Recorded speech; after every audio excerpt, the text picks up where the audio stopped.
I'm Master Saturn. Thank you for joining me for another BDSM United podcast. I'm here today with little Libra. It took us about 260 episodes to get here. She's a little giggly right now. And uh,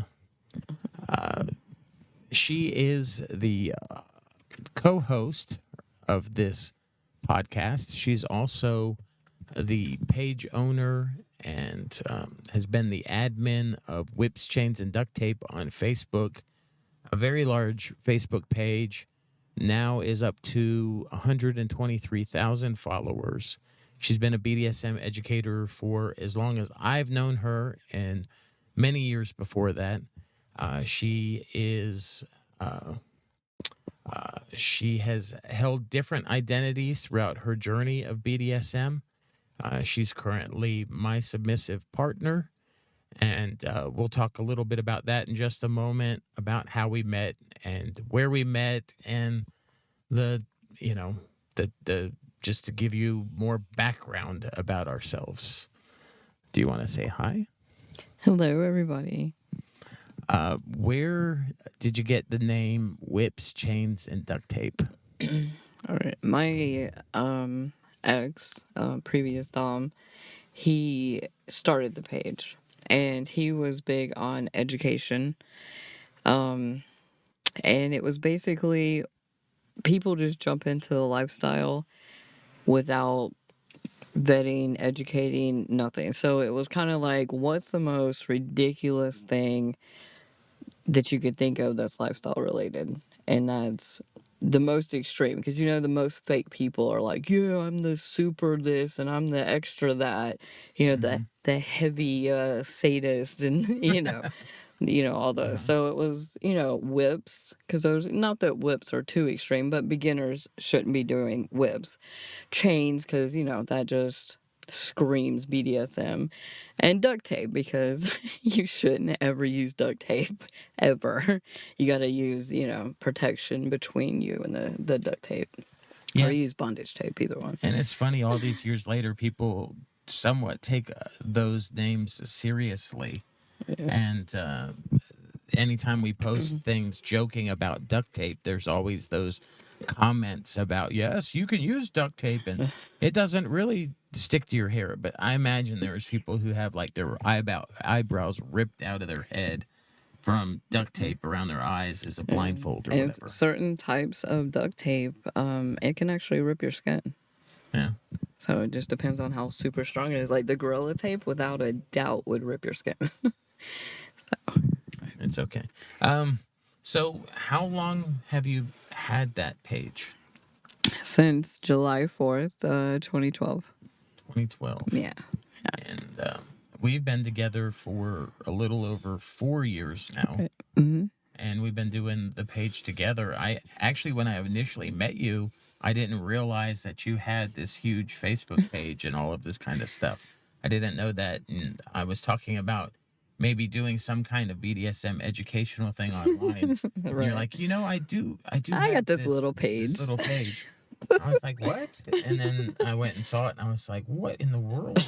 Who are you? Like, that sort of thing. I mean, there was, how did I meet you? I mean, like, how do you have this huge thing, and the cities that we live in aren't really that big? It doesn't seem like somebody who has that large of an impact in the BDSM world. You just forget that they're real people and that they live in. Sometimes they don't live in the big cities that we're used to hearing about, like San Francisco or New York or Los Angeles or something like that. People from other places have pages and things like that. Yeah. And so where did we meet? Do you want to tell the story, or you want me to? I can tell it since they don't know me that well. All right. So I had just recently started back doing munches in my local area. Just so happened. I mean, it was just a freak accident. I had stopped for maybe a year. And got together with some of my old friends. I was like, you know what, let's try this. Let's do it again. It's been a year. We want to start meeting people and, maybe travel to other munches and all that. Build a community, because there's absolutely no community here in our local area. So I guess at that time in his little world, he was doing similar things where, not that he had done the munches before, but was like, hey, let me do a munch. I've never done one. I don't know nothing about it, but let me just get some people together. Because in his area, he has absolutely no community at all. Like, I've tried to get munches started there and couldn't. And so one day, I got in not Facebook, FetLife message talking about, all professional sounding, saying that you're going to start holding a munch. And I see you're also what was it, like an educator or holding munches or something. So even though it was a couple of towns over, he invited me to this munch. And I was actually going to try to go, but life wouldn't let me. And I messaged him back and said, sorry, good luck and all this other stuff. And we just kind of never stopped messaging each other. So that's kind of how it started. She invites me to her munch, and I wanted to go like the next week or something like because that. I wanted to learn from her. Mine was newer, and I was newer to the lifestyle at that point. And all of my experience was in other areas and like more vanilla experience, still in teaching, still in mentorship and leadership and things like that, but it wasn't necessarily in this world. And so I remember and I tell her this and joke with her all the time, when I first messaged her and when I first read her profile on FetLife, I was like, she is so scary. But I am so intrigued that, I didn't mind. But I was like, she is really scary because, well, she had, like a lot of people, she had been hurt and just been through a lot of the BS and all of that. And so she set up her profile with like all these things about how I'm really super serious in lifestyle and I'm not playing games and I don't want this, and this, and I only want this, that, and the other. And I was like, wow, she's so like scary. Oh my goodness.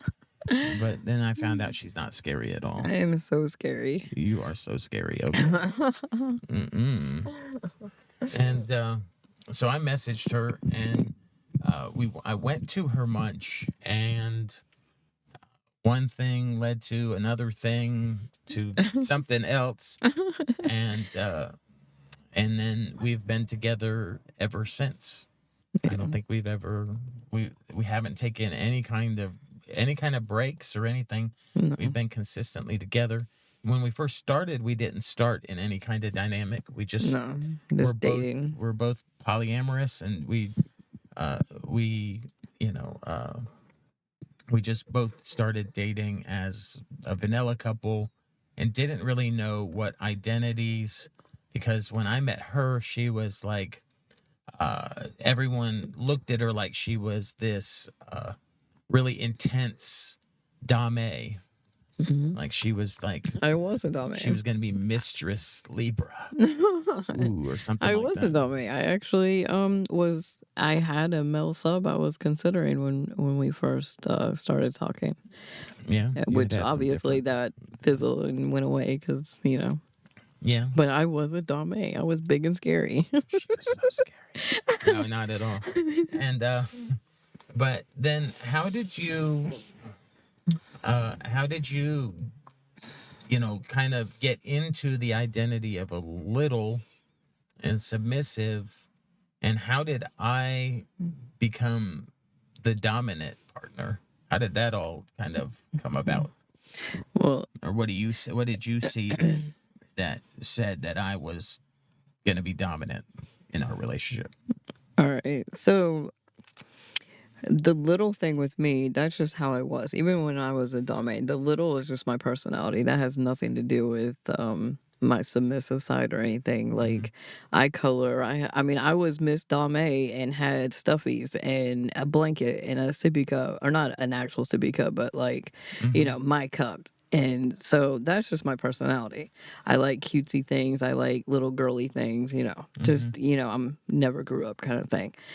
And we were kind of just equal as we were dating, but I saw the dominant part in you. I saw not the controlling, but more just like the daddy dom, that where you're nurturing and caring and wanting me to be able to grow and become like who I'm becoming. I was a hot mess when you met me. What? I didn't know. She looked like she had her stuff together pretty Yeah, well. totally not. That's just fake it till you make it. And Yeah, but it just kind of flowed naturally. What we didn't sit and go, you know what? I think I'm going to be this and you're going to be that. It was just kind of, we just dated and got to know each other and just kind of, it's almost like from the very beginning, you were always the dominant and I was remember the submissive. we were in a park, I believe, and I called you baby girl for the first time, and you melted, and I remember that. Yes. I also remember we were probably in that park when I said I love you for the first time, or love you. Yeah, It was believe right that. around the same time as baby girl came out, Mhm. and so that was you. You weren't really looking for that. Oh no, absolutely not. Before I met you, the reason why, I mean, I can switch, so I can be a dominant or I can be the submissive. I've done both in other relationships. So it's just the mindset and the chemistry that I have with the other person. Like with you, we don't have that chemistry. I could top you, like as far as Oh like yeah. kink goes, but there's no way I don't feel comfortable being in control over you. Like it just wouldn't feel right. Other people, obviously, I felt that way. Well, that's good Yeah, right. because I don't think I would let you. So let's switch gears a little bit from our personal relationship. Let's talk about, because I was going to learn from you about munches. What are some ways that you were holding munches differently than you see others? Because I just got on there. I'll tell you how I ran a munch. I got on there. I just put the address out there and told people to meet me there. I didn't think, it didn't even dawn on me to do any kind of vetting or anything. I was basically going to have dinner at a restaurant, and either people were going to join me or I was just going to, downsize my table a little bit and just enjoy dinner on my own. And that's kind of I'm the classic case of nobody told me that I couldn't do it. And even if they had told me that I couldn't do it, they're not really going to stop me from doing it. So I'm just going to do it anyways. And so I just went out there and decided I was hosting a munch, found some information, put it on FetLife, created an event, and I'm having a munch in our area, show up. And these are just some details that I went and found another munch and copied their details, so I knew what to write, that sort of thing. And one in a bigger city or whatever to write that it was vanilla attire and that sort of thing. Yeah. And, that you should, at least buy drinks or something like that to support the venue that we're at. Yeah. What are some ways? Because you have some really big ways that you do munches differently. They don't even really do that now. The people that have taken over the munches in both of our local areas, neither of them, they hold munches like I did, just real like here's the venue, anyone show up. Yeah. But you did things differently, and you had very important reasons why, because you understood what a munch is really utilized for, or what it should be utilized for. It should be a safe space for people to show up, where people can feel safe meeting someone for the first time, and and that only certain people show up, and there's a certain amount of anonymity to it. Like people don't know that we're there for a munch, and No, you set some absolutely not. things up in that way. Yeah. So okay, so you created an event on vet life like I did, but what was Mm-hmm. different about yours? What's the first thing that you think of? Yeah, I didn't put the address of the restaurant at all. Like, you had to either say that you were going or thinking about it, whichever one, and I would message every single person. Before I messaged them, I would check out their profile and see if they're one of the people that just you can tell the ones that aren't serious, that are just looking for the quick hookup, or whatever, or they don't even know what BDSM, and they're just like on FetLife because it's a sex place. So I would message everybody after going through their basically you would pass the first stage. If you didn't have obvious red flags, then I would let you know. I would ask, are you going, so I can get a head count, and then I would give you the address. You were not allowed to bring anybody. I needed to check those people out. Now, I knew some of the people because obviously it's local, so like they had partners that weren't on FetLife, and of course I was okay with them coming. So I basically would do a very quick vetting of them. So that way, I would know, are we looking for, are they predators? Are they serious? Because I wasn't just looking for people to hook up and hook up. I wanted us to come together, friendship, community. There could be play parties if that's people were interested, but then it was like education. It was more about friendship and education. Yeah, see, a lot of people's munches these days are what I would call kink munches, and your munches were BDSM munches. I know you would even put that like in your title, Right. and you would of course advertise them in the broader kink spaces, but you could tell, like you said, the things that you were looking for is you would look in somebody's activity feed and see you can see what kind of personals that they have posted places. And if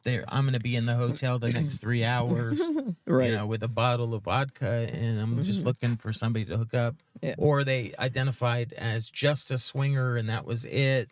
Yeah. Like, there's just different lifestyles. There's nothing wrong with someone being a swinger, but they would, they belong at a swinger club, not necessarily at a BDSM munch, Right. when BDSM is the focus. And so, unless they were exploring or something like that, Right. and if you were unsure, you would message them. Oh yeah, yeah. I had Give 'em- several people that identified as swingers, but I read their profile and it was like, we're swingers, but I'm married to my submissive and this or that. But for whatever reason, they identified this. I guess because at the time you could only have one title on FetLife. Now I think you can do multiples. But so I would ask them, like, are you, if their profile wasn't just like, hey, let's hook up, and that was it. If they actually had some BDSM type of info, then I would say, hey, if you want to come with the mindset of BDSM, you want to learn or educate depending on your experience, then 100% you can show up. But if you're just looking for the hookup, this isn't it. Find somewhere else. I at one point knew some swingers in town, and I would be like, hey, go contact this person. So it wasn't like I'm shaming them. It's just that you just don't need to be part of this club unless you can wear the same uniform we were wearing. You know what I mean? So you would someone would RSVP, you would message them and things. How would they find out where it actually was, and who would find out where it actually was? and through the message, I would message everybody. Like the day before, or the day of, usually the day before. And so we had this like sometimes we would do every other week, sometimes it was once a month, but I would have like 4 or 5 different restaurants that I would pick from. So each time, so you couldn't just go, oh well, I know it's on this day and I know she always goes here, so let's go there. It was, you wouldn't know from week to week where it's at. So I would keep it keep it rotating. Plus, that gives us a different menu, and we're not like overwhelming our stay because we were pretty rowdy at some of them, and lots of people. If you got 20 people showing up, and you sit there for 5 or 6 hours, that can be a lot on the wait staff. So what would you tell the restaurant that, when people were coming to join you, what was the key phrase that you would use, and what would you tell people to say at the door if they were looking for the group? Because some people would be brand new, don't know what all of us look like, because Right. everyone on FetLife doesn't necessarily put their face out there, which is fine. But so they may, what are they looking for? What do they say when they go in? The Internet Book Club Internet or book club. I've used both. So, yeah. So it'd be the book club. I remember when somebody asked us what book we were reading at one of them, and we were like, the Bible. And like we were, oh, you're a Bible study. Yes, of course we are. Don't we look like that? And so somebody wanted to know what book it was we were reading, because they were thinking of joining our book club because we look like such wholesome people. Okay, so those were some of the different things. And then, like, I remember one of the early ones, maybe not the first one, but maybe like, I think the second one, you were like gonna kick some people out. Like, there was a couple there, Oh my and God, they yeah. were like, they were sitting around the younger people, like the much, much younger, like a huge age gap. And they kept trying to get them to come to their house. Every movie that someone was interested in, they had a copy of it there at their house, and everything. And, and of course they were saying things like, and clothing is optional, and all of it, they were basically being very predatory towards these people that were so much younger than them. Yeah, early 20s. Yeah, And these people were in their 40s. Not that there's anything wrong with hooking up or being married or whatever, but it's like these girls were uncomfortable the whole time. Like they kept, as soon as I noticed they were being uncomfortable, then I stepped in. But they were total creepy, especially the husband. The husband creeps me out so much. Well, and you don't always get it right, because I mean, you try your best, but some people get through. Because I remember there was another time when a guy was like sitting right next to me and was like super creepy. Yeah. And I was just like, whoa, I don't have the best radar myself, but my alarms were all going off about how creepy it was. But it was a good place, because those people didn't necessarily get an invite back, because they wouldn't know where it was, like, the next time. Yeah. And so it was easy to weed the creepy people out, because it was about vetting. Right. And so you didn't have any shame about telling people that they needed to leave, or they needed to get out, or this wasn't a place for them, they needed to go. I think even previous to me coming to being part of your munches, that was an aspect of it. The host has to have the backbone to tell somebody that they don't belong and they need to leave. Oh yeah. Yeah, I've walked somebody out of the restaurant because they were being very aggressive towards a lady that was there. She was new, and she didn't want any part of that, and he wouldn't leave her alone. So I literally took him by the back of the arm and walked him out of the restaurant. So yeah. So I'm little, but I'm fierce. Is that back when you were scary before I met you? That was me scary. And so, munches are for vetting, and a lot of the new way that people do munches is just like an anything goes, anyone shows up. I remember we had a munch. I was holding some in a nearby city for the first time, and we had a guy RSVP, and he showed up, but then he was at another table with other friends, and he kept bringing his friends over, parading them one by one so they could like see the freaks. And I remember, of course, that guy never made it back to another munch again. Excuse me. And so, you're not always going to get the best people.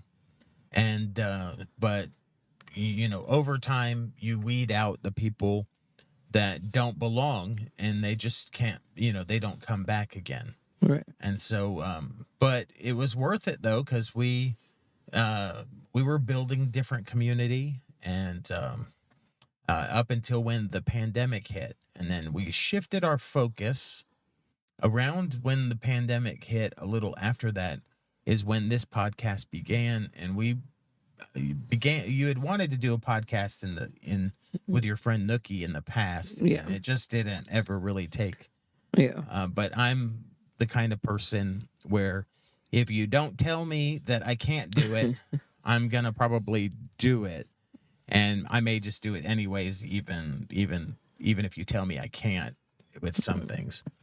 And plus, Nookie, I'm glad we did. Not that I don't, obviously she's on the page and all that. And I've known her for many years. She went on to create all of those like on Dating Kinky. She created where there's people holding classes and Webinars, right, all the virtual stuff, which blew up during the pandemic. But so I'm glad she actually, like, She me and had her her. own vision. Yeah, and honestly, that's so much better than what, even though we would have created something awesome, I really think what she did, that's a lot, because that's helping, small town people get out there, and maybe one day we'll venture out there, but Yeah, maybe someday we'll get on her show, but we haven't previously made it. The tool that we're using now to do this mobile podcast is actually, it may sound a little different, of course, because it's not in the studio. We're actually in a car on location. It was the quietest place we could find, and using a portable podcast tool. But it may be a tool that we're able to utilize to connect with other podcasts in the future, because I can hook the phone into it. But so we've been together for a little over 4 years, and we've seen the page kind of grow.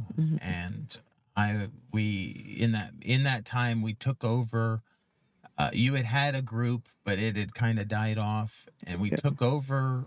You were given another group, and we turned it into the BDSM Education group. A lot of resources there. I've actually drawn a lot of material.